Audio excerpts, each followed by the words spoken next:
The Winooski City Council meeting, and ask that everybody please join us for the Pledge of Allegiance led by Deputy Mayor Brian Corrigan. I pledge allegiance to the flag of the United States of America and to the republic for which it stands, one nation, under God, indivisible, with liberty and justice for all. Okay, first up tonight is agenda review. This is an opportunity for council to look at rearranging the agenda, add an item, which we'll discuss in just a moment, or move anything around. I think the agenda's been pretty thoughtfully laid out for the purpose of accommodating some visitors this evening. But I also want to note that we do have a request for a supplemental agenda item. So we received an email asking that we include a supplemental agenda item entitled Spinner Parking Agreement, along with a subsequent document that can be provided online as well. And so that proposal came to us about 5 hours ago, but is an item of urgent need. Would there be any issue from council in terms of adding this to tonight's agenda? No. Okay, so seeing and hearing none, we will add that to our list of regular items, and we will take that on as the new item D, or excuse me, E. So that will become item E in the regular items. Again, that will be known as Spinner Parking Agreement, and that's in relation to Spinner Place downtown. Any other comments on the agenda?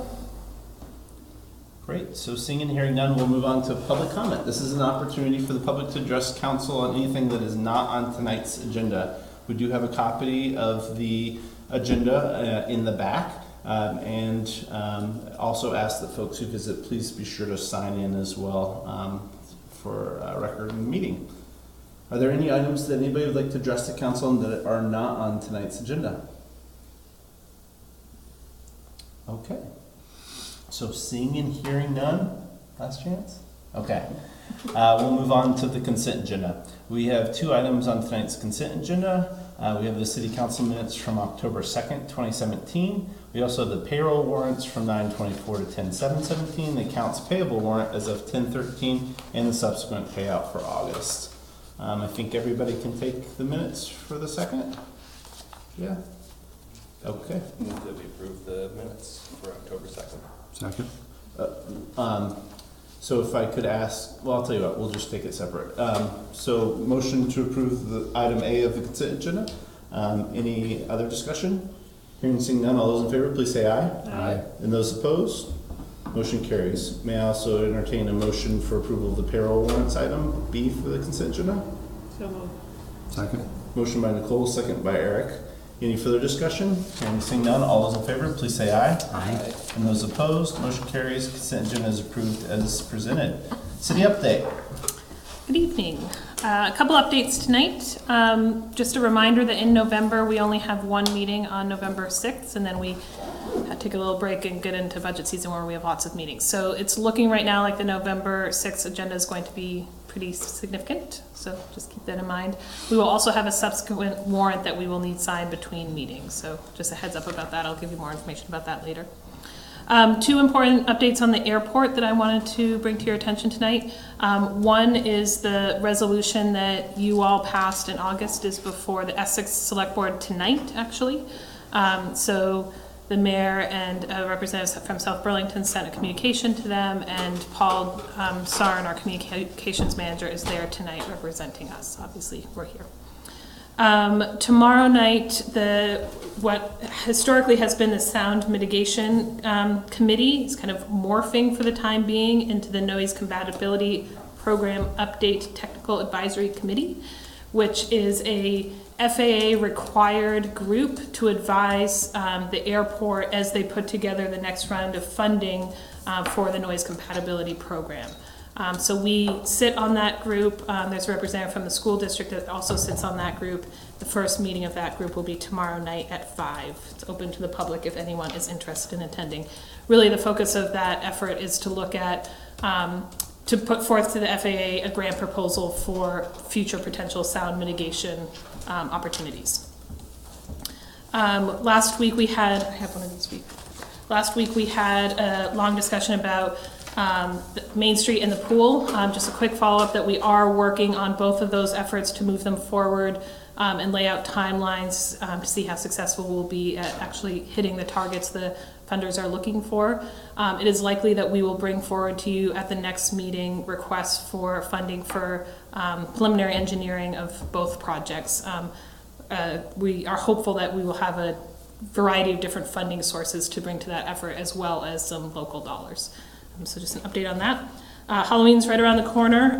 Next Saturday, October 28th, so not this coming, but the following, is the big Halloween event. It's all focused on downtown this year. Family fun at VSAC, jack-o'-lanterns, pumpkins in the Rotary. The Haunted Mill is also Saturday night. They will also be doing the Haunted Mill on Friday, Saturday, and actually Halloween. So it'll be great to see lots of people out. And then finally, Angela and I are in the middle of or not in the middle, we just kicked off today our annual audit. The auditors are here all week. Angela has done an enormous amount of work and deserves huge credit for putting together the details. The auditors walked into a complete audit binder today, probably 3 inches. Complete, met every audit checklist item. So huge credit to her for pulling all that information together. Outstanding. Thank you. All I have today. Awesome. Thank you. We'll go to council reports. I think we started this direction last time. Start down there this time. One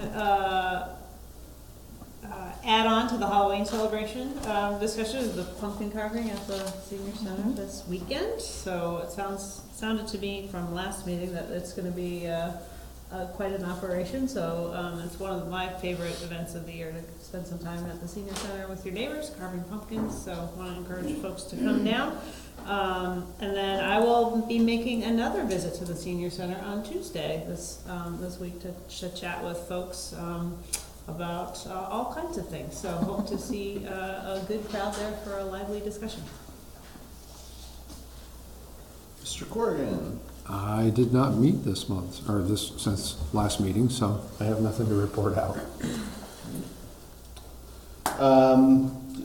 Just following up, we pulled 800 and some odd pumpkins out of Wickham's pumpkin patch last weekend, and went back and got more. So, and I did not hear what they got in terms of more, but getting very close to 1,000. Just to follow up on Jesse's comments in regards to the airport.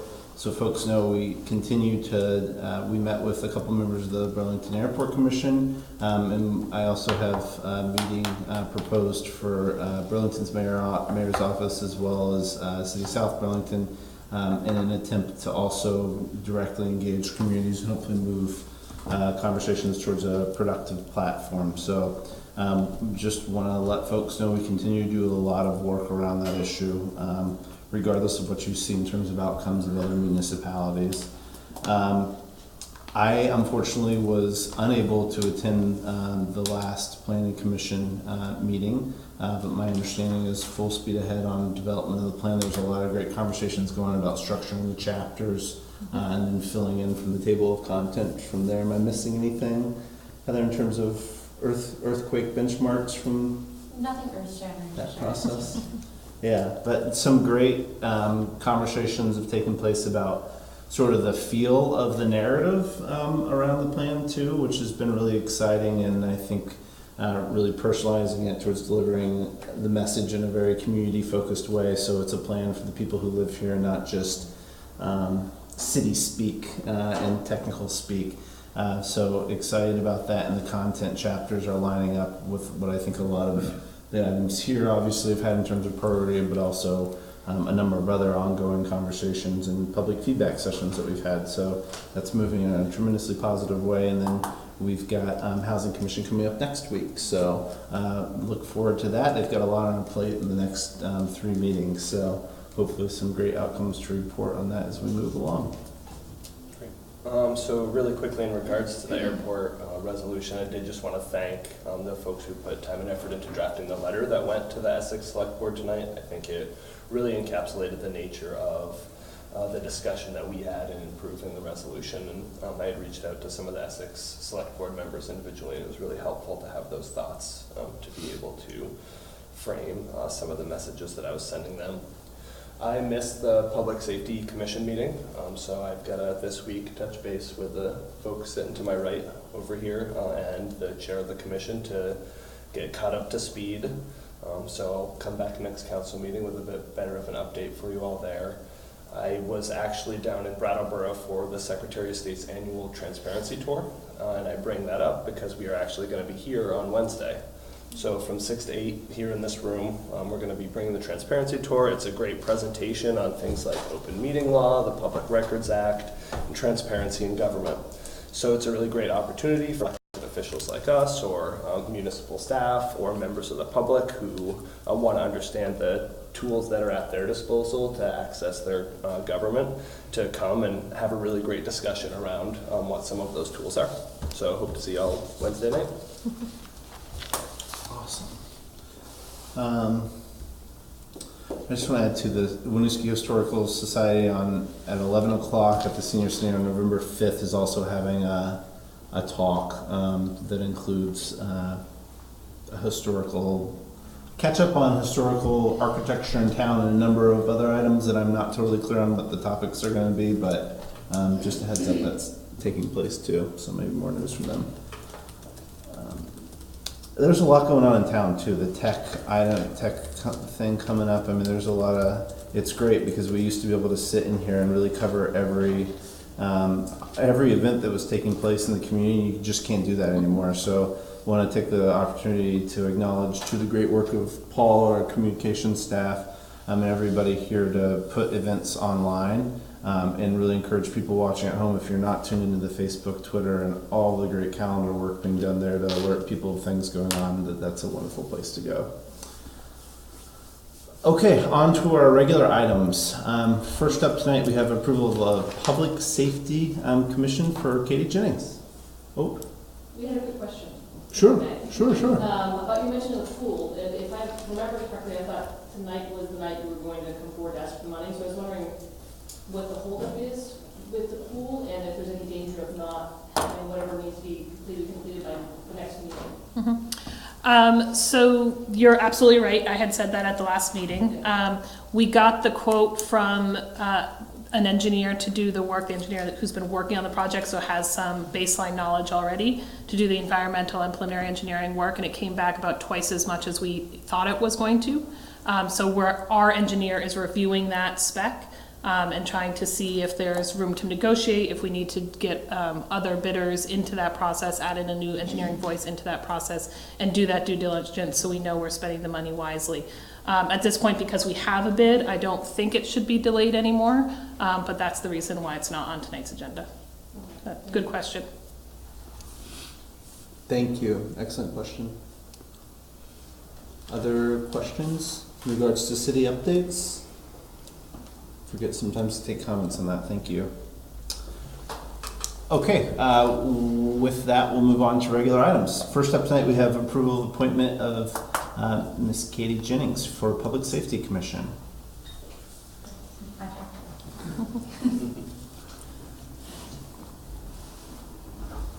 Welcome. Hello. Hi. Thank you very much for joining us.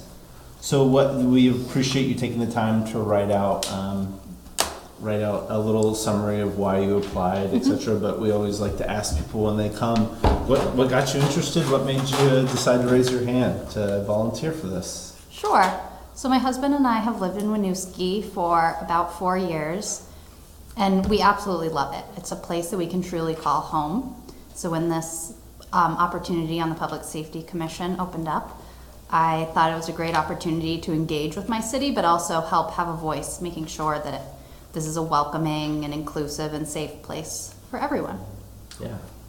Mentoring experience is a cool thing to bring to the table, too, in terms of having those, I'm sure, interactions with people who maybe have had to work with public safety officials in a number of different capacities from an interaction standpoint as well.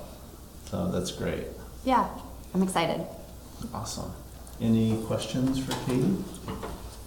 No, thank you very much for Yeah. your commitment to the city and your willingness to step up. It's fantastic. So we love it too, so we get where you're coming from. It's a great and engaged group with lots of interesting topics on their plate right now too. Yeah, so. I attended one meeting and that's how I felt the whole time. Awesome. Really interesting topics. Great. A quietly spoken group all the time, right?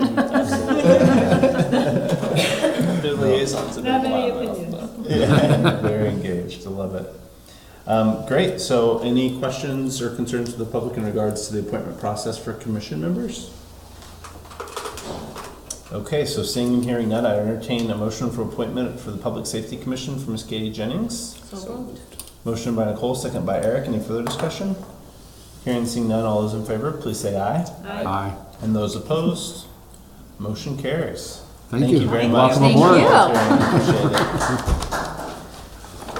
Now, up to item B, Dr. Tyser, FY17 year-end budget update. Is it already year-end for FY17? Doesn't feel like it should be, but it probably is. Time flies. 3 months past. Yeah. You're well into 18. Welcome, Dr. Tyser, as always. Thank you for all your work. Well, thank you for having me sit tonight. It's been quite a while since I Yes. sat and addressed you. Yeah. Luckily, and in my favor, it seems every time I do sit to address you, it's always positive information. So it's always nice that, it's if I come here, this frown on my face, that's when you have to start to get worried.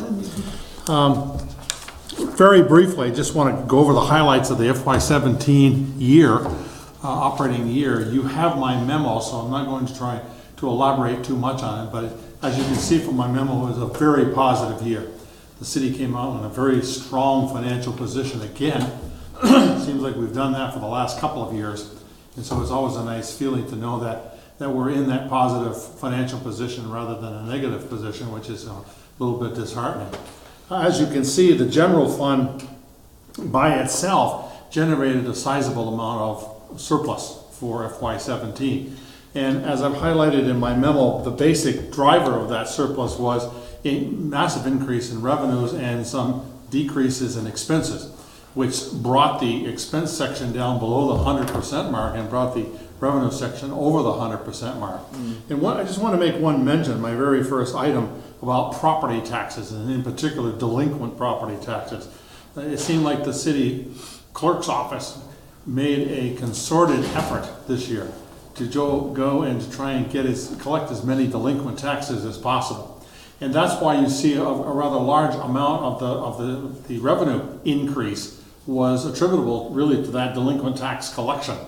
And in particular, Janet was, I guess, given the task of going out and riding herd on the delinquent taxes, and she did I think, personally, this is my own personal feeling, but I think she did a yeoman's task.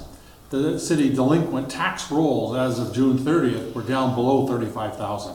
And they're currently in the low teens and are anticipated to be below 5 figures by the end of the week. So for a grand list of over $5 million to have a very small, minute amount of delinquent taxes is absolutely remarkable. Excellent.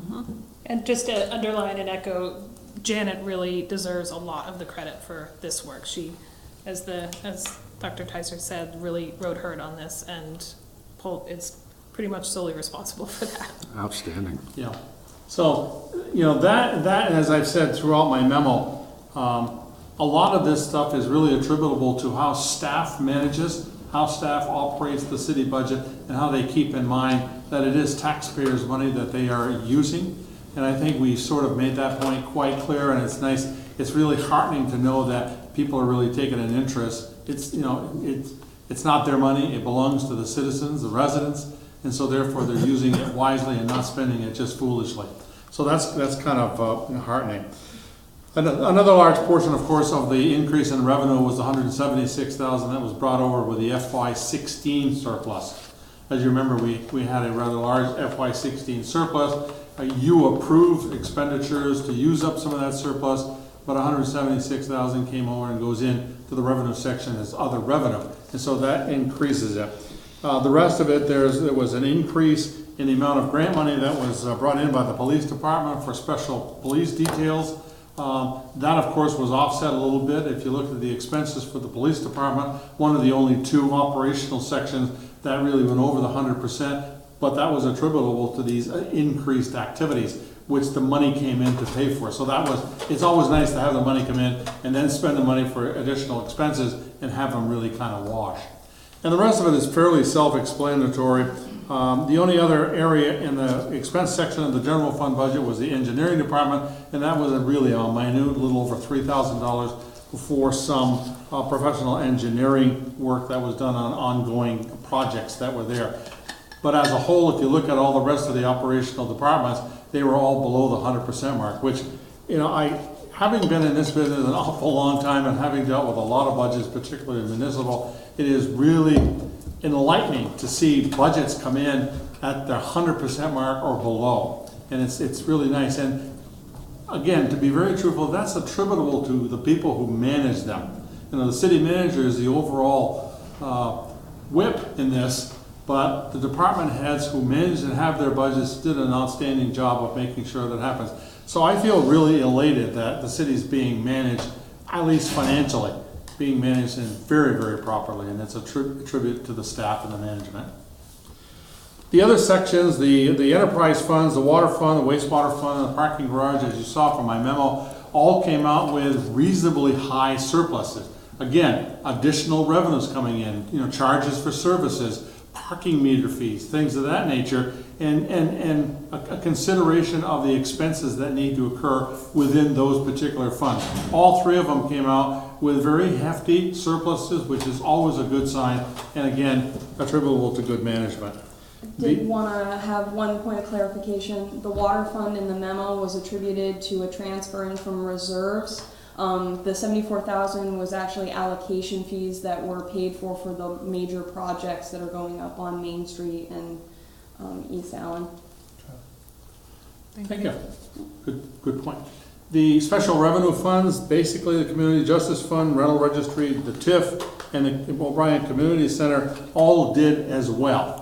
So if you looked at those special funds in light of the enterprise funds and the general fund, everything went really well last year. So we're kind of keeping our fingers crossed. Again, my point to remind you that what you saw in my memo and as financial statements are really unaudited outcomes. As the city manager said, the auditors came in today to start their field audit. They should be done that in a week or so, or whatever the case may be. And I want to kind of support what Jesse said. Angela did a magnificent job. You have to understand, and I have to say this very seriously, you need to understand she did it alone. She's the only one that could do it. And it's just remarkable that this young lady can do those kinds of things. Even though she's got her head bowed, she's very proud of what she does, and she does an excellent job. She should be. So she does a wonderful job. Very, very nice job. So the audit will take place. These are unaudited figures that I presented to you. We don't think they're going to change much. If they do, it's going to be hardly noticeable. So you should end up with an audit that ends the year in a very strong financial position as we have over the last 3 or 4 years. And I think that the city should be very proud of who they hire, who does the management, and how they handle city taxpayer funds.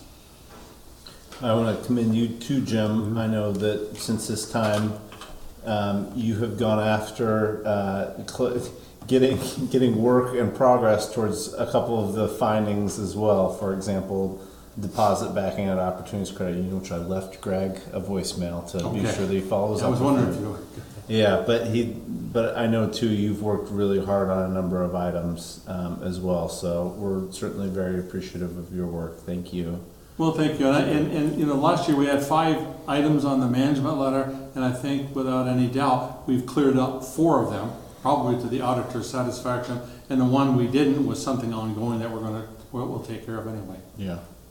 Can we talk a little bit about the language used in the TIF fund summary? Yep. And specifically unbudgeted payment. So we make standard budgeted payment. So I was just that language. It was the P-Corps payments. Yeah. And we were working from the old forecast in the TIF budget that did not include the P-Core as a budgeted number. Okay. We're going to be doing a new forecast from now through the end of the TIF that will include all the payments for all debt for the coming budget cycle.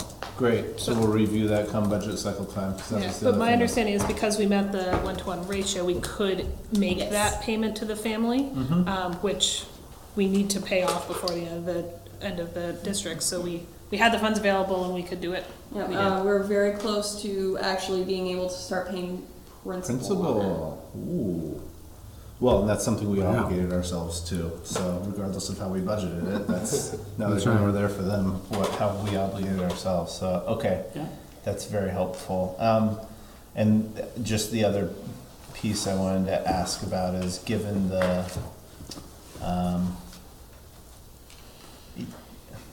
given the realities in Montpelier, and given, I think, what we learned as a result of our exercise around researching parking and the future of parking, I think that taxation right now is not something that's likely to move. I'm not gonna hop on that pedestal, we've all heard that too many times, so just wanna note that though. And you know, in the conversations I've had, there's no willing to move that anywhere at this legislative season, so a budgeted reality, it appears, for the near future.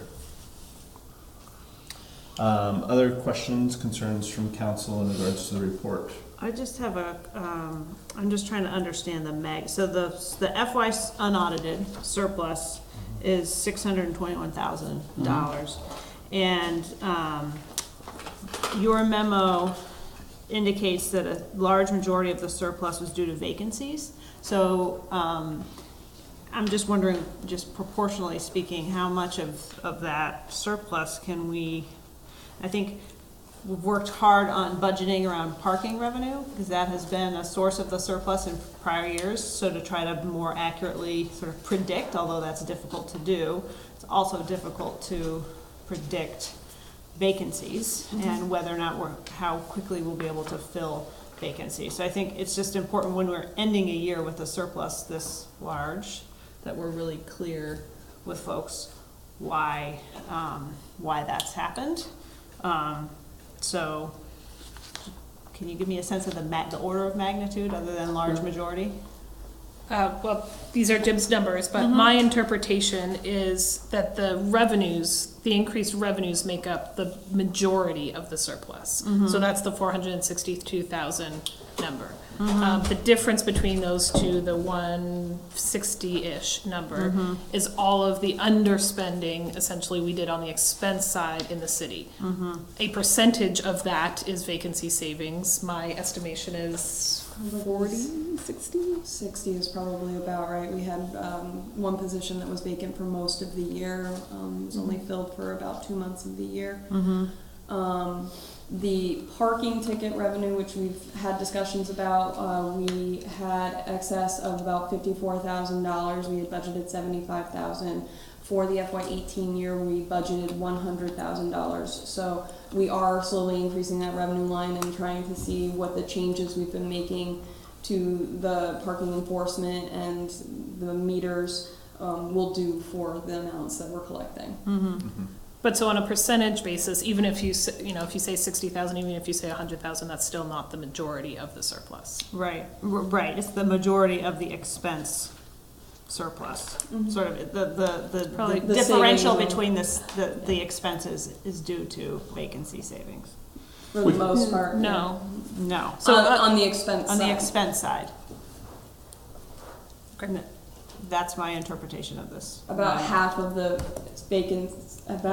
the expense side savings were vacancies. Right. Okay.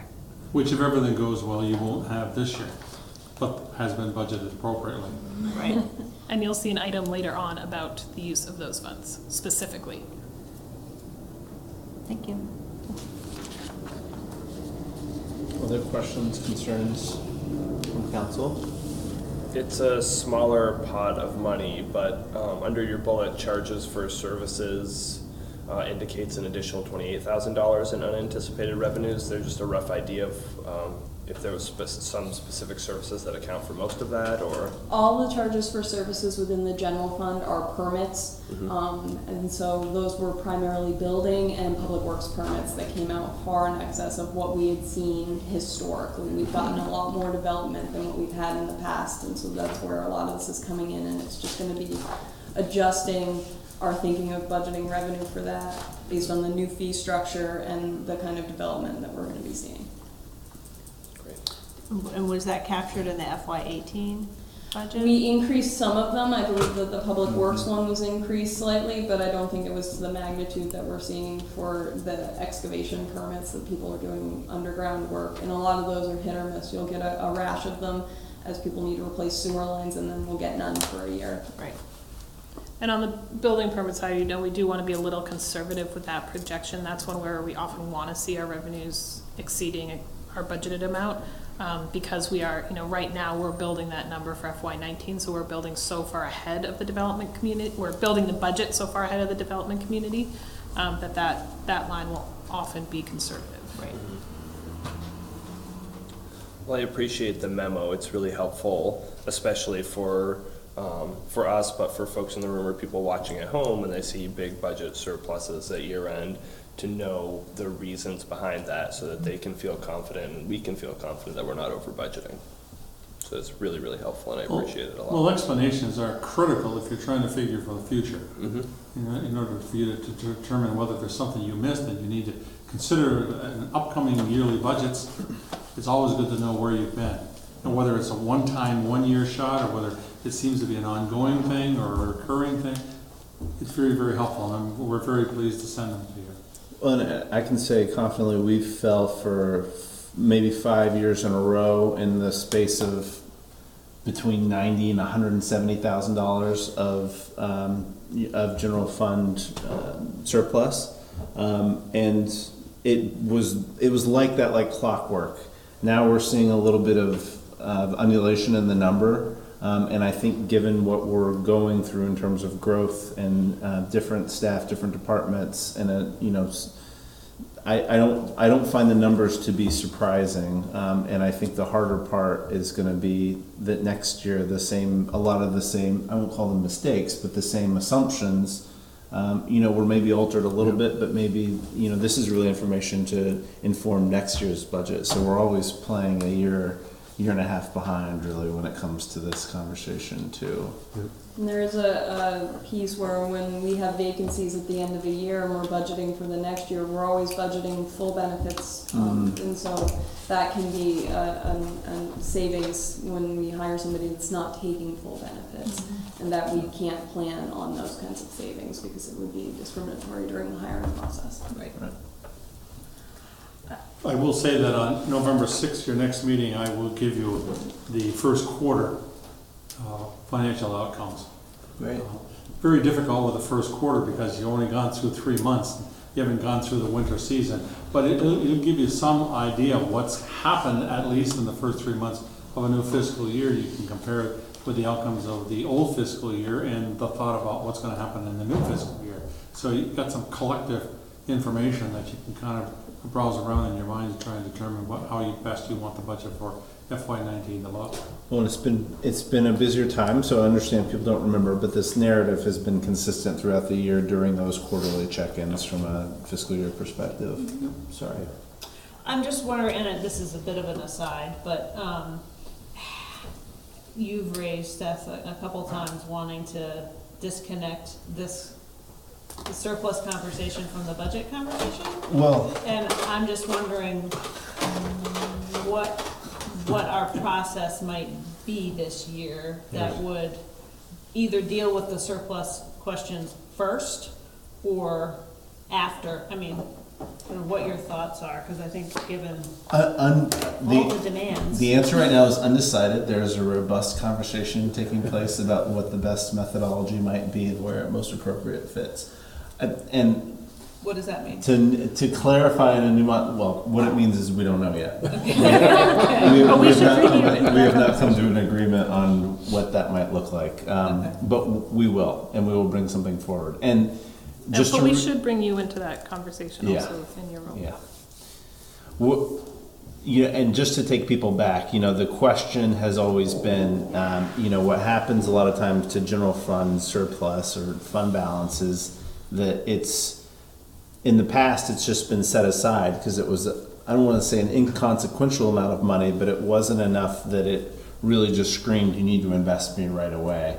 That's changed in the dollar figure amount, and there was a lot of discussion last year about whether or not we should pair the fund balance conversation with the budgeting process. There's pros and cons to doing either way, but what we recognize is disingenuous in general is to have them really, really separate without acknowledging each other, because then we might make cuts or expenditures during the budgeting process that could have otherwise been addressed by a fund balance, while also taking note that we cannot use fund balance as a consistent way to fund year-to-year needs, because there's no promise it's going to be there, and it should never be.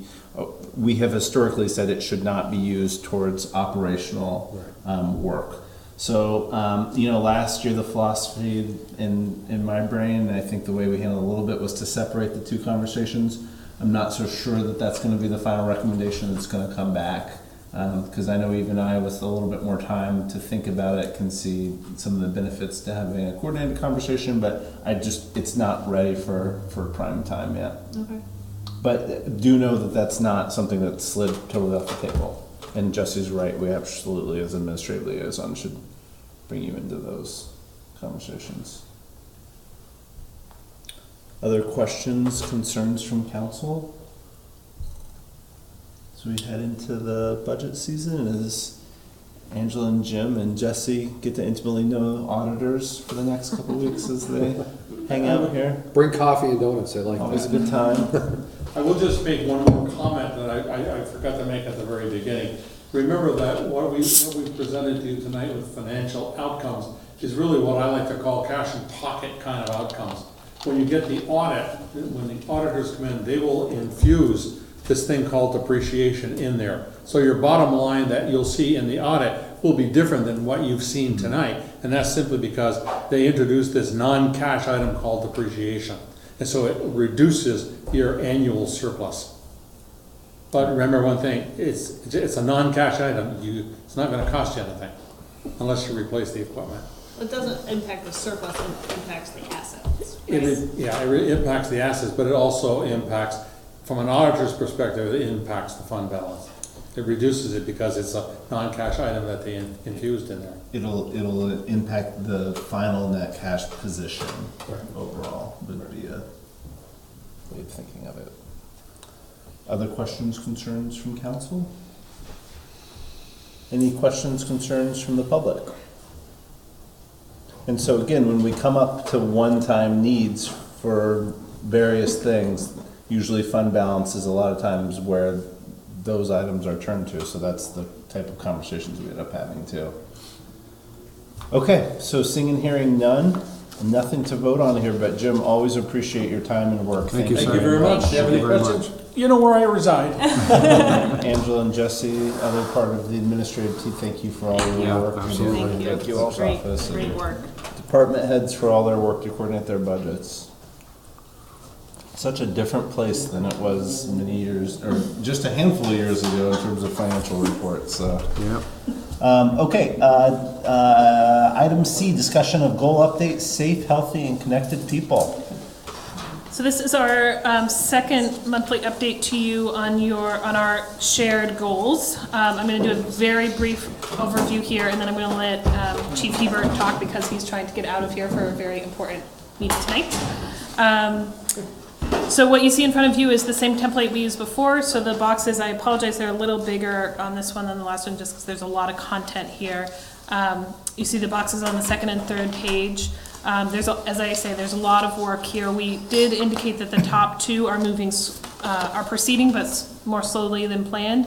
Specifically, that was around those two required staff to identify and define the strategies we were going to use to address your goal around our vulnerable community and around engaging more at the council and employments in the council employment sectors with all spheres of our population.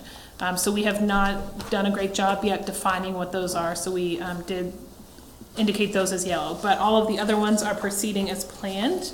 I'm going to do this a little out of order and ask Chief Hebert to kind of give an overview of what he has shared in this memo, and then we'll walk through the rest with the rest of the team. Good evening. Hi. Hey, Mike. Good evening. So the PD, as far as most vulnerable community members, as you know, we're participating in Burlington Police's opioid project. I don't think it's a secret to anybody that the majority of people who are using those drugs, their life hasn't exactly gone as planned, and there's other underlying issues that maybe led to the drug abuse or the continued use of that. So it's been a really effective tool for us to try and identify people that are high risk in our community and try and do some intervention with them. So that's been really productive. I think some of the other things that the leadership team could tap into over the next year is reaching out to Adult Protective Services, Howard Mental Health, First Call, all of those agencies as well, and try and build some better relationships. The second thing that I have on here was the 3-year strategic plan. It's going very well. Michelle from the Public Safety Commission has been instrumental in developing a new community survey that we're about to roll out in the next 2 weeks. So you'll be seeing that in a number of formats. We're struggling a little bit on how we can turn the electronic version into a workable paper version for people that don't have internet access. That's the only thing that's kind of slowing us down a little bit, but it's going really well. We're going to do another internal survey as well with the police department employees to try and figure out what our pinch points are and places that we can improve over the next couple of years. So hopefully my timeline that I think is very doable is sometime in early December you will have the beginnings of a strategic plan with at least the 5 pillars that we're going to place individual projects under. So we'll be about a third of the way there by December. You guys have done a lot of work on the Yeah, strategic plan too, right? We have. So we had done a lot of work behind the scenes prior to that. Yeah. Then due to some staffing issues and just, you know, other stressors that we came along, it kind of got put on the back burner, but it was a very easy project to pick back up. Excellent. And the connection with the opioid pilot, feel like it's brought some additional resources to the table and methodologies of thinking, just It's bringing everybody to the table that Yeah. literally touches any part of life of these people. So every other week it's police only from the neighboring communities, and we meet bi-weekly, discuss anybody who's had 2 or more police contacts. Oh, wow. So it could be 1 in Winooski, 1 in Burlington, and now we're starting to connect those dots of what's going on with those people. They get at least put on the spreadsheet that they've had 2 police contacts, and then it's up to us to decide whether it was anything to do with substances or other issues, mental health issues, or if it was just wrong place at the wrong time kind of thing, and we take them off the list. So that's been really, really good. And then, like I said, the other thing is monthly we do the ComStat meetings where Department of Health, Howard, all these people come to the table at the same time, talk about the high-risk people, not only talk about successes, but about failures if we happen to have an overdose fatal that we were trying to identify and work with, and how we can avoid that in the future. great. It's great work, Chief. Thank Yeah. you. You're welcome. Thank you. Jesse, did you want me to touch on regional dispatch, or are you gonna? I can talk about that. Thanks. Any questions for Chief Hebert? I was just wondering, in the report, you talked about the meeting with the Secretary of AHS. What do you expect will come out of that discussion in terms of? You want to take that? So this is actually a really exciting update, so that it refers a bit to the bullet above that as well. So for the last 3 months, Chief Hebert, myself, and other chiefs and managers from around Chittenden County outside of Burlington have been working on a plan with the Howard Center to stand up a partner program to Burlington Street Outreach Team program. So we're calling it the Community Outreach Program, HOPS. And the idea is that the communities would partner with Howard Center. Howard would hire 4 street outreach workers, community outreach workers, to work with our 6 communities. So the 6 communities being South Burlington, Winooski, Williston, Colchester, Shelburne, and Essex. So 4 humans for 6 communities who would have an office at the police station and would be a primary point of contact for referrals, for law enforcement referrals and other community for referrals for people who were experiencing some kind of mental health issue, with the idea being that we intervene as early as possible and at the lowest level of intervention, instead of having the officers be kind of that first response to people who are in crisis. So as we've talked about this, UVM Medical Center and AHS have been at the table for this conversation. The meeting with the secretary was an opportunity to kind of brief him on this general issue of what our officers are seeing on the street, and how we as municipal employees aren't able to provide an adequate level of intervention.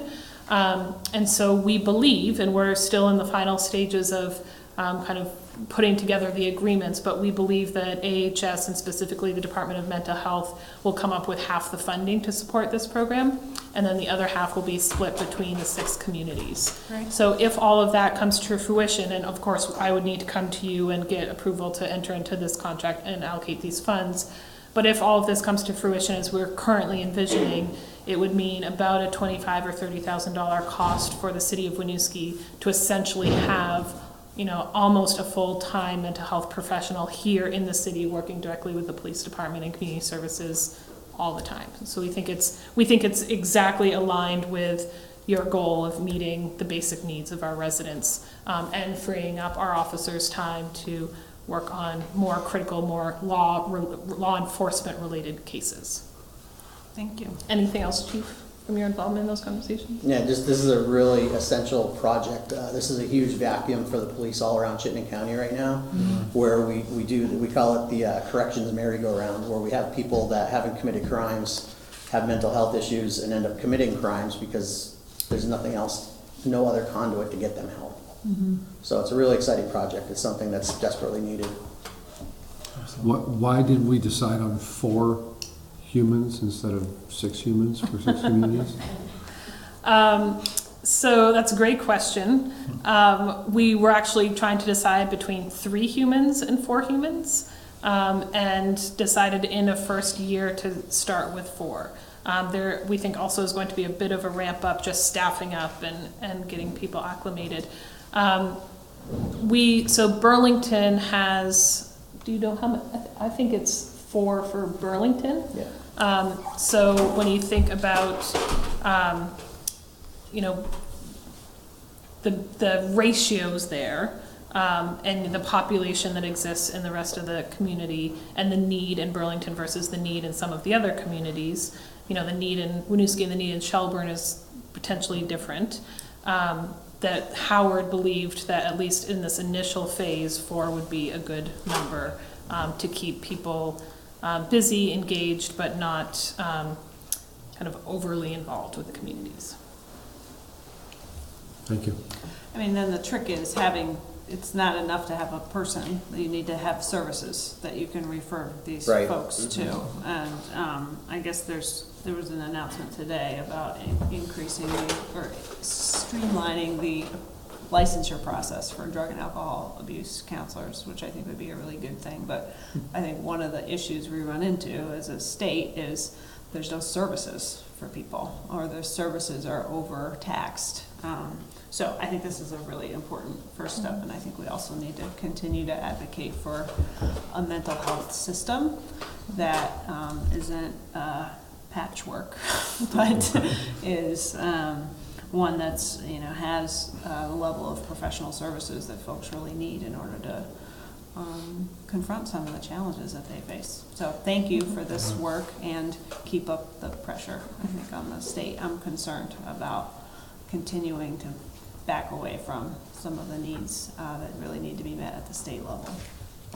When you overlap an opiate epidemic with what is a very progressive model of mental health care, which is community-based mental health care, as we enact in Vermont, which is, I don't think people realize how rare the way things are done here is.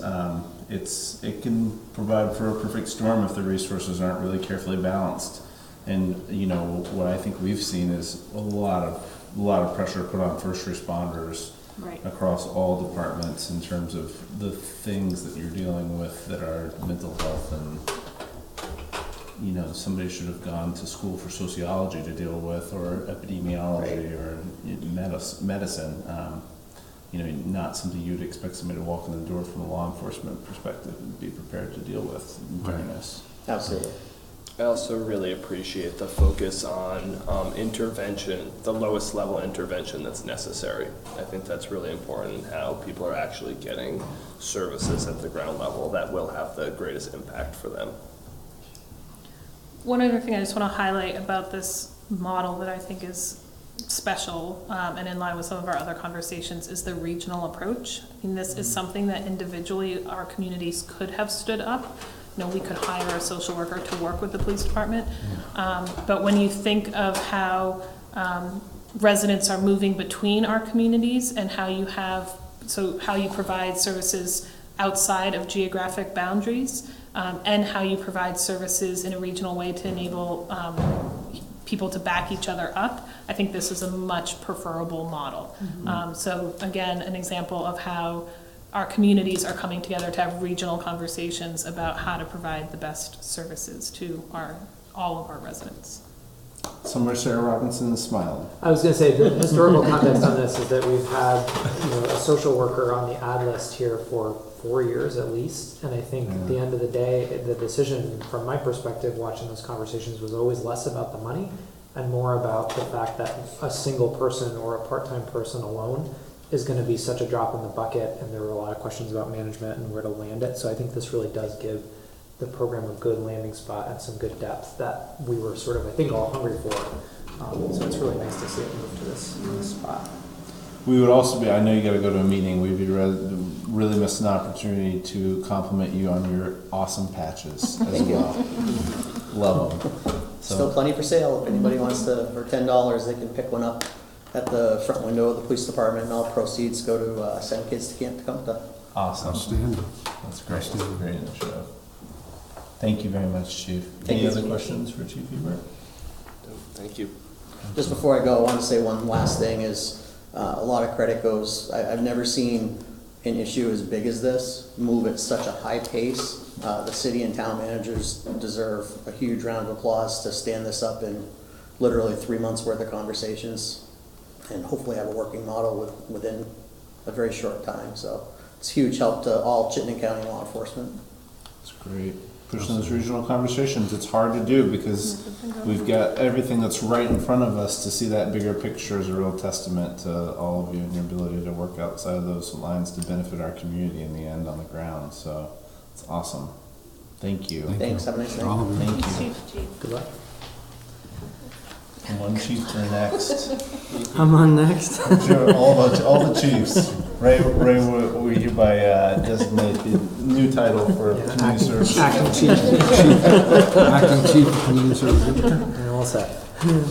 So good evening. I admittedly am a little bit behind on plugging fire and code into this evolution. I find myself getting my feet under me with a new appointment and certainly have a different lens on, if you will, looking at this. I've always been involved at certain pieces of this, but to now look at it under one lens certainly is changing my perspective in a good way, allowing me to bear more resources. So, under the most vulnerable community members, I did go to the senior center. It was a great conversation, a lot of conversation on the code enforcement piece for some residents that are struggling with some of the properties around them. Great conversations about how they take great care of their property and how they may have different feelings about those beside them and what that means with the city role. So it was a great conversation.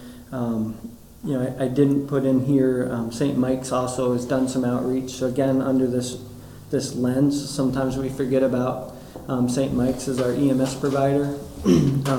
But they did go to Barlow and a lot of their members, the students went and had lunch and did some interaction with the folks. So again, under that one lens is including them because they're a great partner and certainly want to help us with our missions and be a part of our community.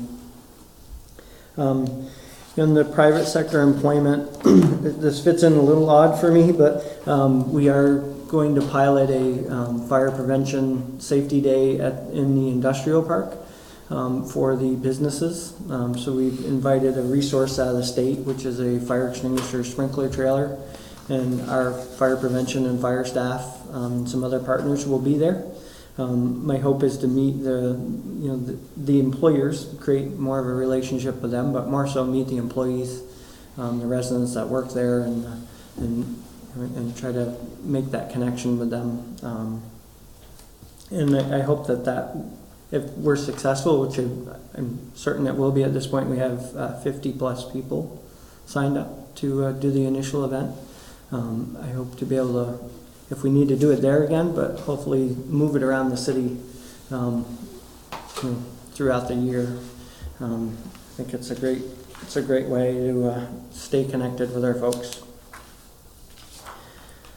And I'm the easiest one, but at the end, the assess the delivery of the fire model. Again, getting my feet under me. I've now met with Colchester, Mallett's Bay, and the Vermont Air Guard, VTANG. Their fire departments, and I think part of our own assessment is understanding what's around us and developing a strategic vision of what the fire delivery system here and how we respond as a fire department can be connected to our neighbors. We're not alone. We're not on an island. We are part of a very close-knit mutual aid system that I hope and intend to fully leverage both ways. I want to provide them the help that they need, but also want to leverage the resources that we can. That's kind of my quick summary.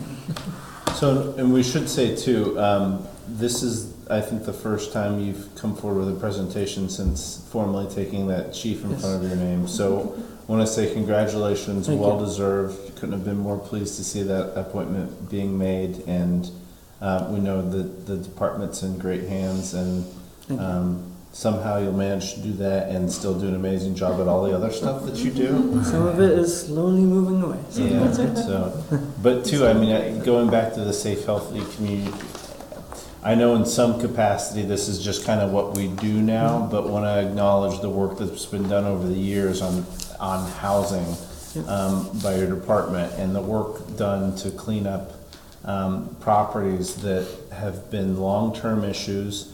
And I wrote with confidence to a resident who had some concerns about a couple properties, saying that we know more about the conditions that the people living in this community are living in than at any point in our community's history, because you guys are doing that work and making sure there's a system for tracking it and getting feedback on the quality of the housing that's available, and ensuring that absentee landlords become a less impactful thing in our community. Never eradicate that, but have done the best we can to invest in controlling that. So thank you for all your work on that too. And a lot of that goes to the staff for sure, on many levels. So in the support of you folks, it's a daily challenge that we just need to face, and it's not a problem, it's a challenge, and we will continue to forge forward. So Chief also pointed to some very specific things here. Any questions or follow-ups for him on those items? Council? Any questions or follow-ups from public? Yes? Yeah, I was wondering, you were talking about we're able to track the conditions of various dwellings in the city. Is that public knowledge? Is there a database you can go to? There's an amazing presentation from about, well, you can watch the Firehouse budget presentation where you actually see it, but they invested in a system called Firehouse, and maybe I'll let you explain that. So historically it's been all on paper, and has, depending on time constraints, we haven't been able to rely on that data. We go and do hundreds of inspections, but at the end of the year I've never been able to tell you what those inspections meant, what our number one violation was, is it the same property, without going through hundreds and hundreds of pieces of paper. So we now have software program, which is called Firehouse. All of our inspections are electronic, or we're moving to that.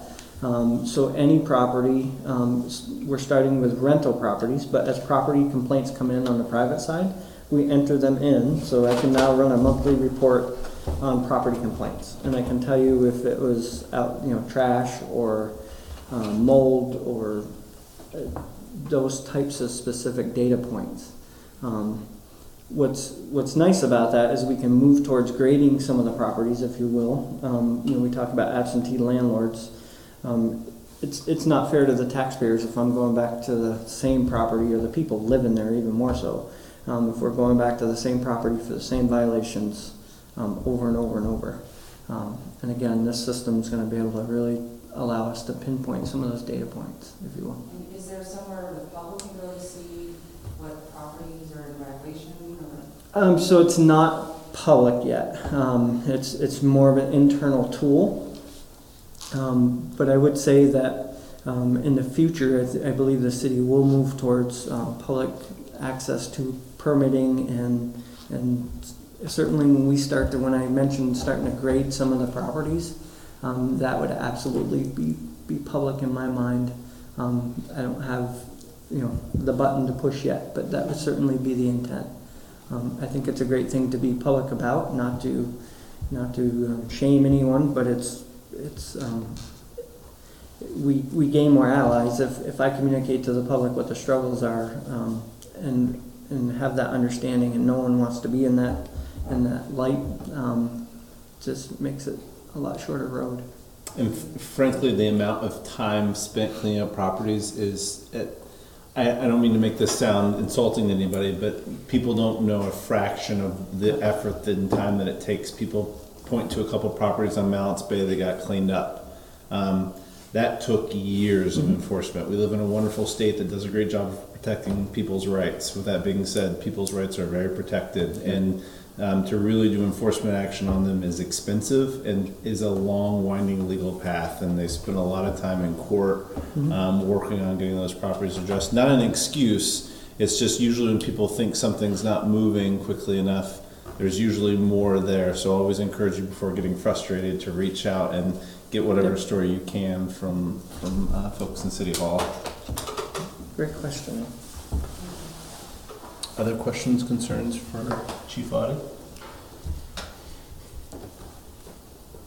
I promised Ray I'd stay and support him tonight. So. I was about to say something nice. No, so I promise there's no punchline at the end of this. But, Chief Ray. I think one thing I do want to point out, sort of before I dive into some details, police chief, a fire chief, and a community services director, we're going to walk into a bar, but come up to the council table, and I think for the three of us to do that, the three of us work together daily, weekly if not daily, on this stuff, and I think it's very easy.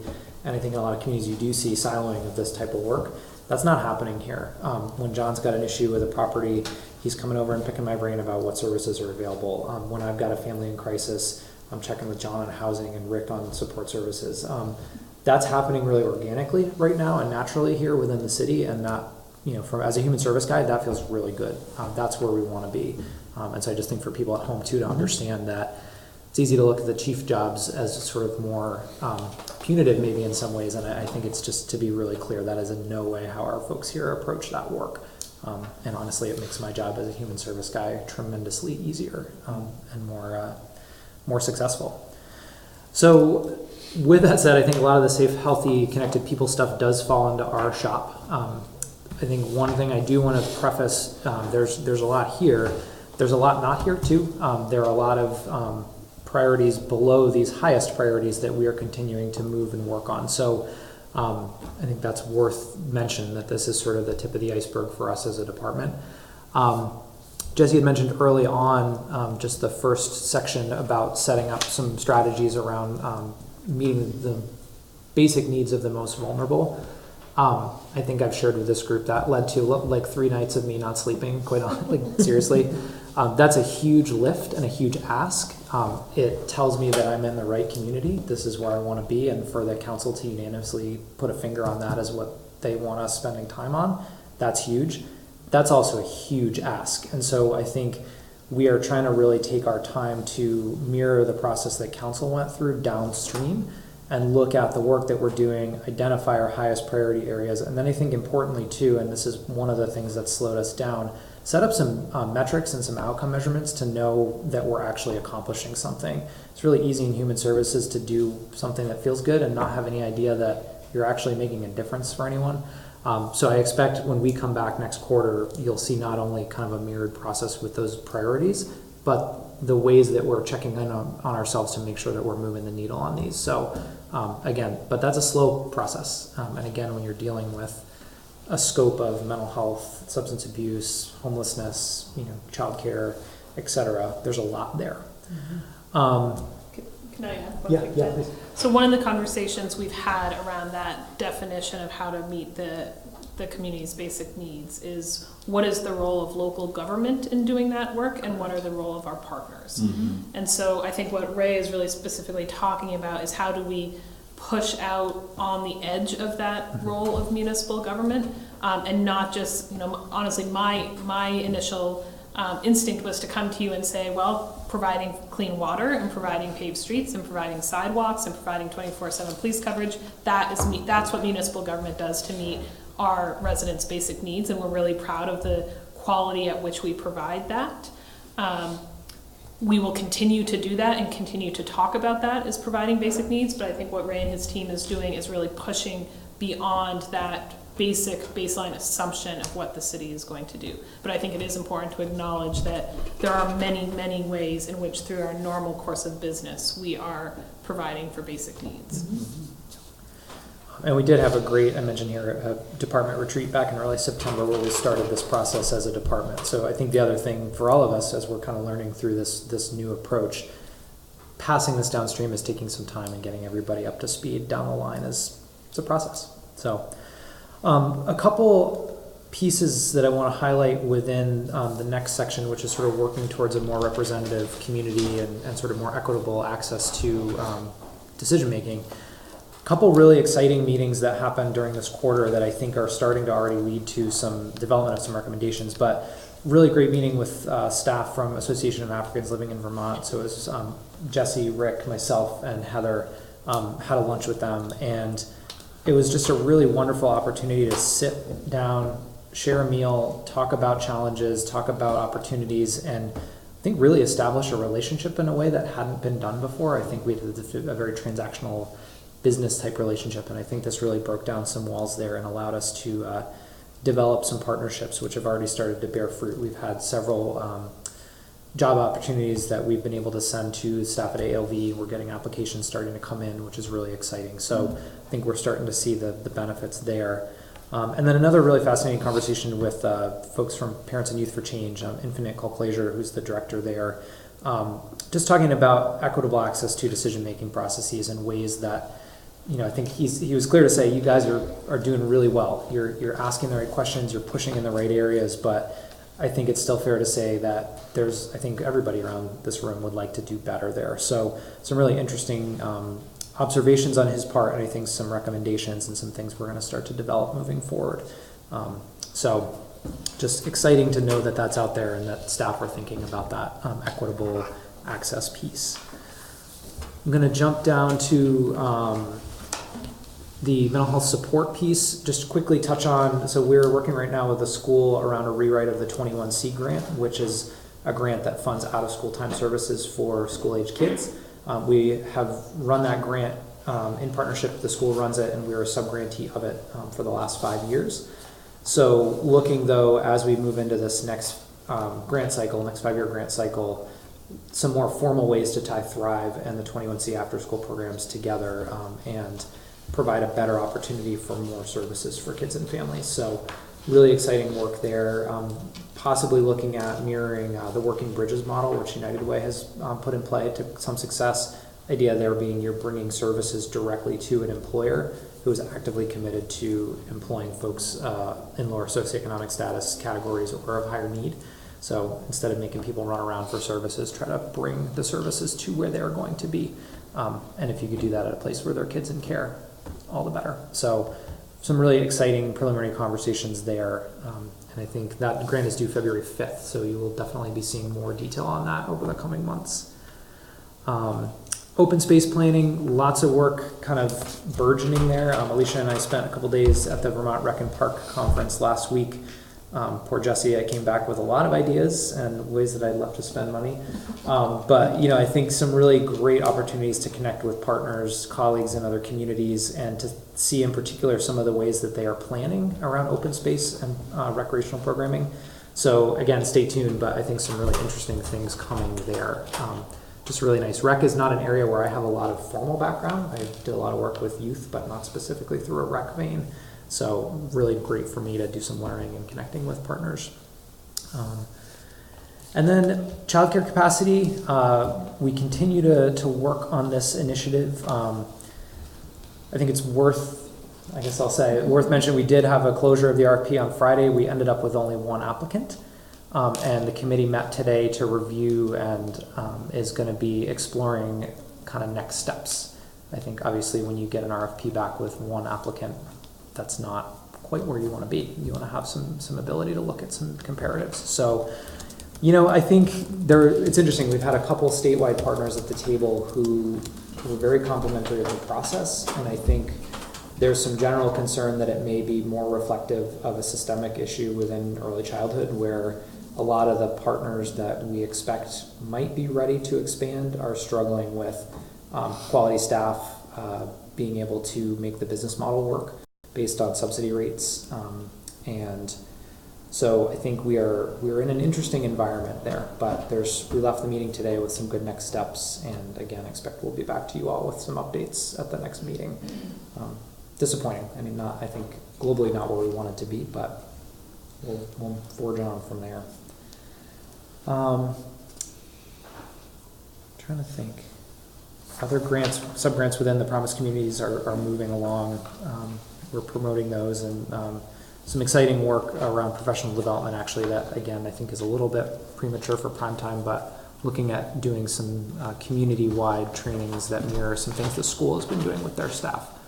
So some exciting pieces on the horizon there. And I think those are the big ones that I wanted to highlight. I don't know if there are specifics or things that I missed, Jesse.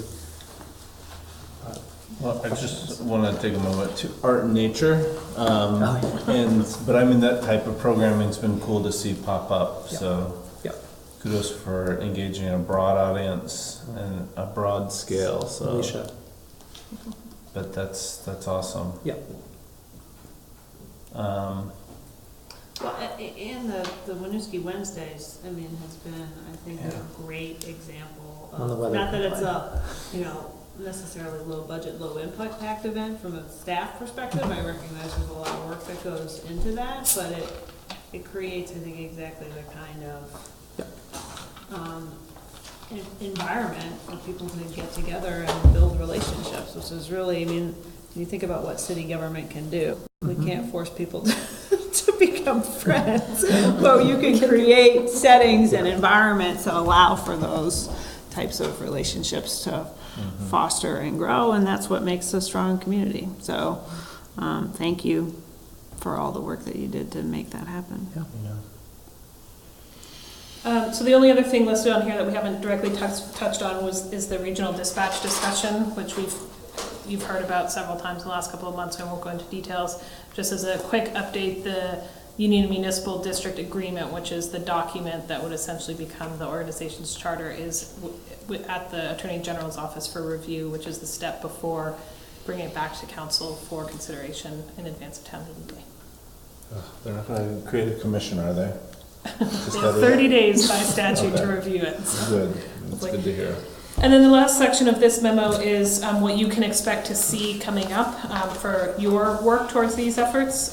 So obviously a lot of those are around thinking about funding for these efforts, grant applications. You can see the bullets there, bringing the municipal district agreement back to you, funding for the pool, preliminary engineering, and then of course the welcoming cities policy as well, which is public safety.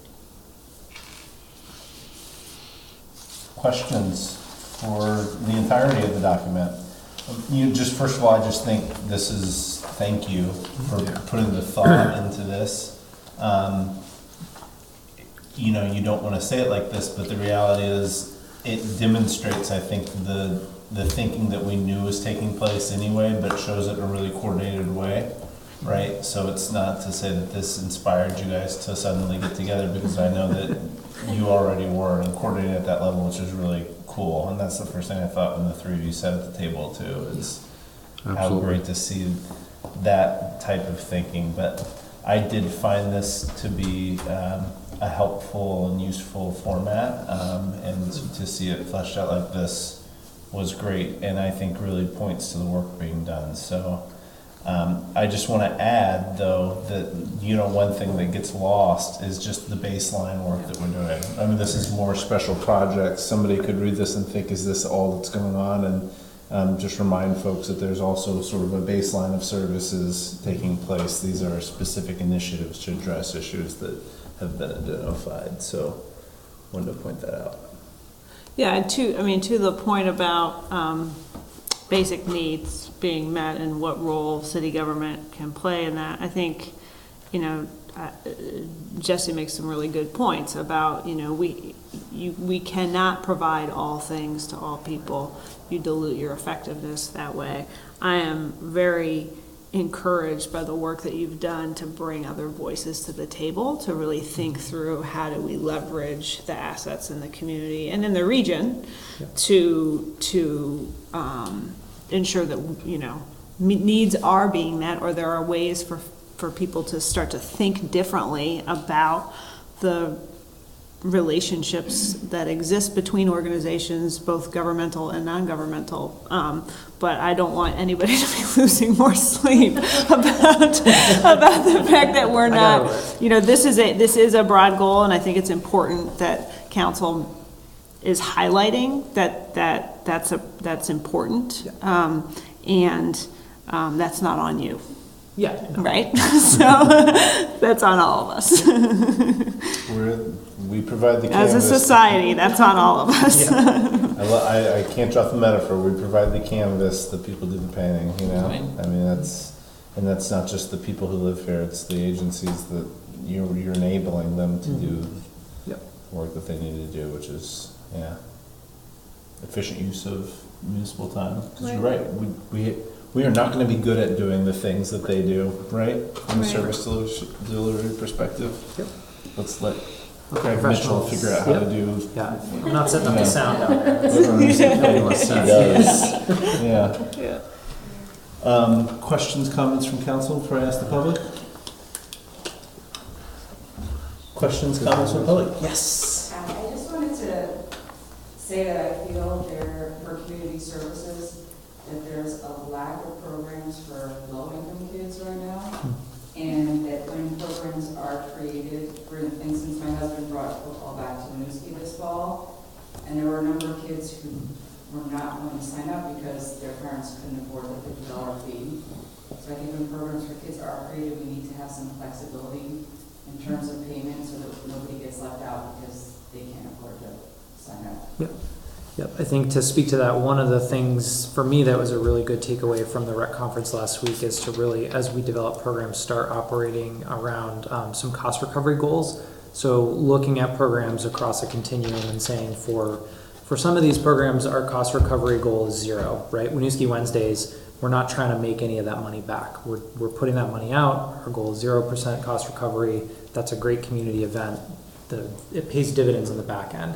You know, for a program that's a more specialized individual program, I'm trying to think of a good example, and I'm blanking on one, but you know, something that's more of a fee-based, sailing is a great one, where there's a particular cost to get that boat out, to have that sailor there. That's one where we might have a pretty high cost recovery goal of maybe it's 100%, so that we're trying to make sure that we're subsidizing some programs and being clear about the fact that we can't subsidize all programs. So I think that is work that we need to do, and I think that's an area where, in particular through the commission, I'd love to be gaining some community feedback on how we chunk those programs up. Again, I think in an ideal world, I would be running programs that are all 0% cost recovery and free for everybody and hoorah. But I think the reality of our budget is that that's not feasible, and so I think we are going to have some different ways of approaching that. But again, I think through the commission, we're going to be trying to have that conversation around some goal setting in the near future, which definitely welcome community input on. So thank you. What I'm seeing lately is it's been very skewed towards things that you need to recover the cost, such as sailing, soccer, those types of activities that aren't really accessible to the low-income population. Yep.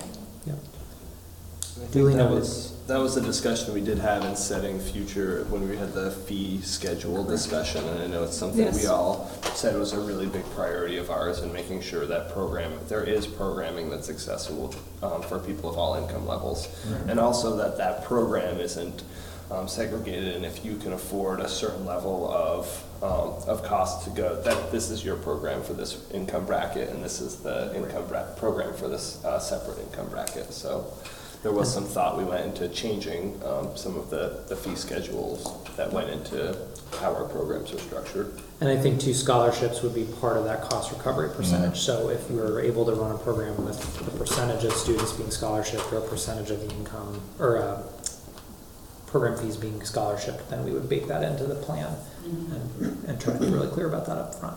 So I really appreciate your thought though too, because that's a big priority of mine and for a lot of folks here as well. So thank you very much. Thank you. Awesome. Any other comments, questions, concerns? Thank you very much for this. Thank you. Appreciate it. Thank you for all of your work. All your work. Thank you, Alicia, for all your work. Thanks. Okay, up next is approval of $12,487 and not $1 more of FY17 surplus to funding winter plowing. Wonder who wrote this one. And school parking lots. I just gave her numbers. I'm appreciative when it's not just a round number. Yeah. So what you have in front of you is the cover sheet, a memo from me, and the RFP for these services as discussed. So the context here is, as you heard earlier through the budget surplus conversation, we have significant vacancies in public works. We've had them since last fiscal year. We are actively recruiting. Actually, tomorrow all day we have interviews for equipment operators. So there's kind of an end in sight, but the reality going into the winter is that we only have 4 people who have commercial driver's licenses on staff. And to deal with winter operations in a city, even a small city like as we are, 4 operators is not enough when you think of a storm that can last 8 hours, 12 hours, 16 hours, 24 hours. So huge amount of appreciation to our crew. So we kind of saw this coming at the end of August. Our public works leadership and staff sat down and did some creative thinking about how to manage with this. Even if we brought on a CDL driver tomorrow, they would need some time training with our equipment, training on our plow routes, et cetera, to get up to speed. And they came up with a proposal to, on a limited basis this year only, contract out the plowing of the municipally controlled parking lots. So specifically the lots at the school, here at City Hall, the OCC, Senior Center, Fire Department, and Public Works, obviously, and Lot D in the downtown. So they made this recommendation. We put an RFP out onto the street. We got 5 respondents. And we are recommending going forward with hiring 2 different contractors, one specifically dedicated to the schools and then one dedicated to all the other lots. Those 2 contractors will focus on that work while our employees focus on the streets and the sidewalks. And we believe with that coverage we can get the work done this summer or this winter. We made a very specific decision to hire 2 different contractors because we believe it's important to give the school kind of their own dedicated service here.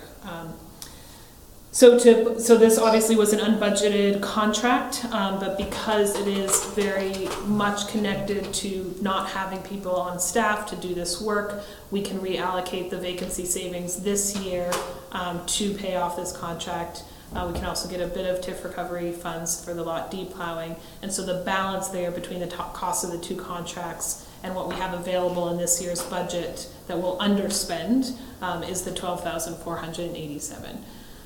So we're asking for that proactively. And again, this gets back to kind of the surplus conversation. Those dollars in FY17 were allocated to staff such as this that we never filled. So we believe there's a good argument to be made to take those dollars proactively and allocate them here. So that's the actual vote we need from you tonight. And just to be clear, this is intended at this juncture, obviously, if there's, if there's a strong feeling about the way this goes or doesn't go, is intended as a short-term gap filler for this year. Yes. And if you have interviews, I don't know if the interviews would fill or you would be able to hire people that have the CDL license. If I'm not exactly clear who the interviews are for, but if for some reason we find ourselves fully staffed, what does that mean with respect to this agreement? So is that not a risk? So two answers to that. One, even if we find ourselves fully staffed, the numbers that are in front of you only take into consideration vacancies through this pay period. Okay. So we will have enough money to fully staff and execute these contracts. In addition, what we are seeing right now is we are seeing applicants for an equipment operator 1, which is an employee without a CDL. We are seeing far fewer applicants for EO2s with CDLs. Therefore, our real best case scenario here is to bring in an EO1, support them in getting their CDL, and then promoting them to an EO2, which hopefully the new contract will allow us to do. Even if hypothetically we get 3 CDLs walking in off the street next week, which I do not anticipate happening, the likelihood that they would be fully trained on our plow routes so they could operate alone overnight on a shift is pretty unlikely. We don't feel real confident that they could do that. They certainly could go out with another operator, do plow routes that require the smaller trucks, etc. But we still feel like this is really needed for this year. Yeah, and I think from a functional standpoint, we'd rather see this in place and have that be a windfall, especially given the way the finances of it are structured with the payment already being addressed through current vacancies to date versus expected vacancies where we're motivated in some ways perhaps not to fill a position. In this case, it's get the people on board, do a better job if we can, but also have the contracts there to fall back on. Yeah, that makes sense. And for CDL operators is also still a pretty low number when you think of plowing 1.4 miles of city in a long storm. Mm-hmm. So it's still going to be tight. Yes. Yeah. Well, I really appreciate highlighting for the folks here and the folks at home that this is a short-term solution, because I think by and large we do want to, when at all possible, avoid privatization of municipal services. I do also know the reality that if we don't arrive at this intelligent short-term solution, then we will not be able to plow our streets. And so I really appreciate the thought that also went into figuring out us being in the challenging situation that we are, and a solution that can get us through the winter. Mm-hmm. Thank you. And just to underline that, again, our union employees were at the table to come up with this solution, and really, quite frankly, it was their idea on a short-term basis only. And I think that a lot of credit goes to them to be willing to think creatively. Mm-hmm. That's great. It's amazing. Mm-hmm. Other questions, concerns from council? Questions or concerns from the public? Okay, so hearing and seeing none, I entertain a motion for approval of $12,487 from the FY17 surplus fund balance to fund winter plowing of municipal and school parking lots. So moved. Second. Motion by Brian Corrigan, second by Nicole. Any further discussion? Hearing and seeing none, all those in favor, please say aye. Aye. And those opposed, motion carries. We now have what is item E, which is discussion around parking in conjunction with Spinner parking agreement. So again, apologies for the late addition of this item. This is a pretty mission critical thing for Spinner, and the negotiation of it was just finalized this morning. Basically, currently under the agreements and for the last year, the students who reside at Spinner have used up to 100 of the parking spaces that the VSAC parking agreement allows. So VSAC and the city have contracted for a certain number of parking spaces in the garage. VSAC has said we're not using our full allotment, we'll give 100 of our parking spaces to Spinner for their use. This amendment continues that agreement for another 12 months for a total to expire in December 2018. They will be paying the market rate for CCV, which is the other educational tenant in the garage. I want to stop here and note that this is a contract between the city and outside entities.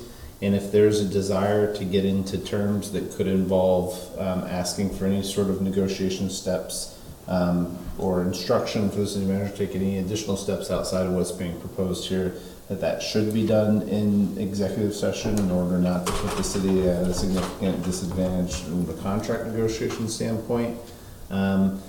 However, given timing, if there are no material concerns with that, certainly feel free to just ask questions about the content of the contract. If there are no material changes being proposed or pushback on that item, then fully fine to handle it all in open session and do approval. How's that? It's essentially the continuation of the existing agreement, which is a public record, therefore Absolutely. any details about describing it are. Only what would change is if somebody went, I really want you to push for this number. Yes, and that would be different. That would be where we would get ourselves in. So were you meeting the open meeting law section of your transparency tour here on Wednesday? So I think you got it down. Well, I hope, does anybody have any concerns with what's been presented outside of details or questions? No, I think it's awesome. And we're doing it this year without visitors. So that's good. In other words, it's being addressed before the issue has impacted people negatively. So this was that we had some sort of a temporary agreement, but to cover the start of the school year. So the current agreement in place only continues through this December. So this is a year extension of that agreement. Thank you. And what you see before you is both the amendment to the parking agreement between the city and VSAC. We're essentially continuing to allow VSAC to provide these spaces. And then the limited waiver of rights of first offer from My Web Grocer, who signs off on allowing these spaces to be allocated. That's important that when people talk to or about colleges is to understand that our relationships are with the property owners and the entities that lease them spaces, not with the colleges themselves. Right. That's important. Other questions or concerns in regards to the agreement that's proposed? Thank you for getting that done. Definitely. Any questions or concerns from the public? Seeing and hearing none, we have an opportunity to make some students very happy for this year. I would entertain a motion for approval of the amendment to the parking agreement for the VSAC, or Vermont Student Assistance Corporation, and the related waiver of first offer with My Web Grocer Mill LLC to accommodate Spinner Place parking needs. So moved. Second. Motion by Nicole, second by Eric. Any further discussion? Hearing and seeing none, all those in favor, please say aye. Aye. And those opposed, motion carries. Agreements affirmed. The amendment is affirmed. Okay. Tonight on the agenda, we also have two items that are scheduled for executive session. Both are related to real estate purchase and or lease options. The first is for the negotiation of real estate purchase or lease options related to the O'Brien Community Center.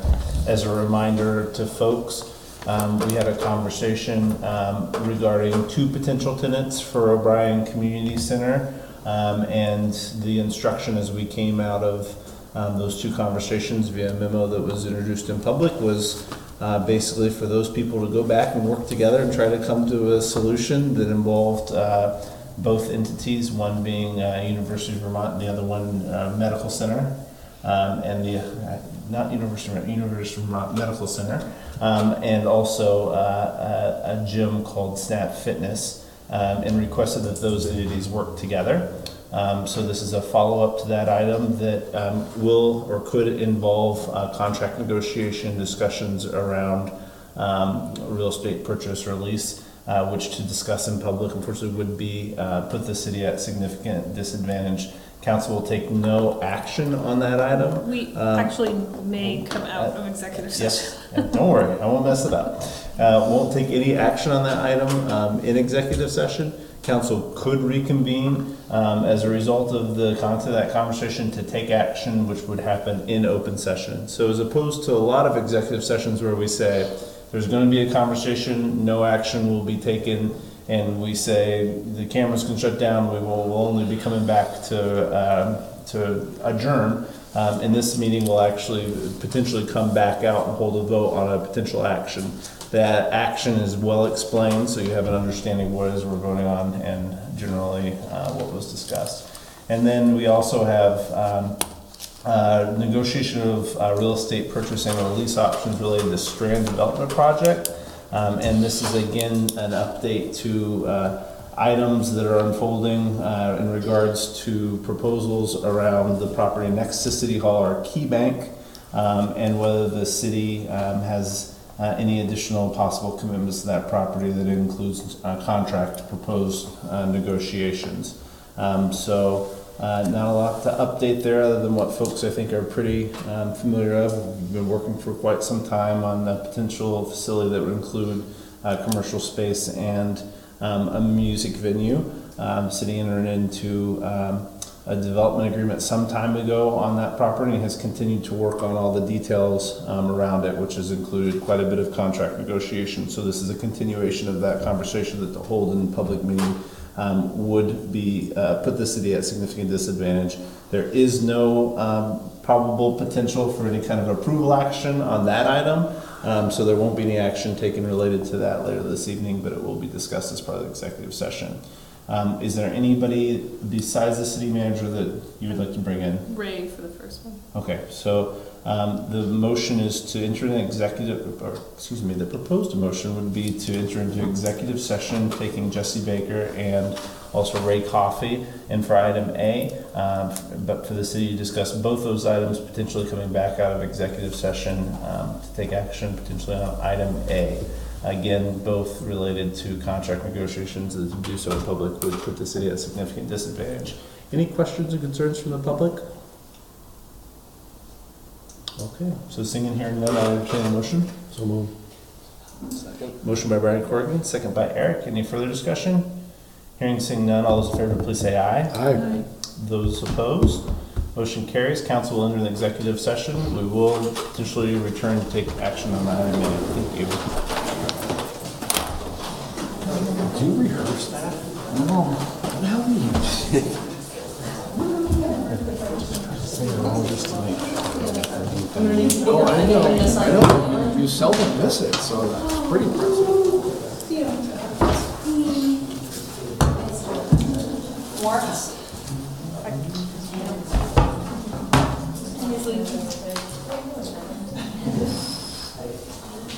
No, I don't actually want to. My instinct is so you do.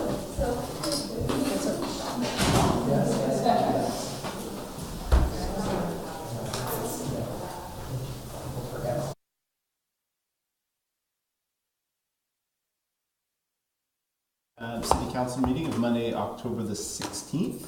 And remind folks that we just entered an executive session for two items, one of which was a conversation around the property next door for the Strand property, which requires no additional, it was in relation to potential contract negotiations and no additional actions required on that item.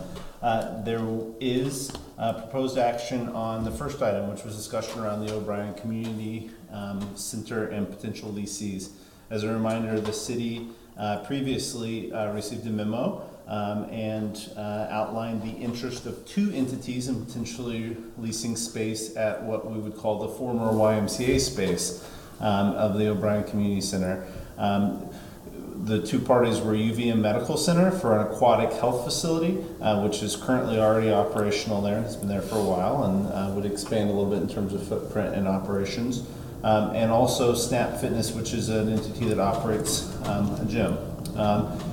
Council expressed in the last meeting where this was taken up that there really both are great benefits to the community. And while there was some interest in potentially having only one tenant, we asked both bodies to continue to work together and are continuing to reaffirm that desire today.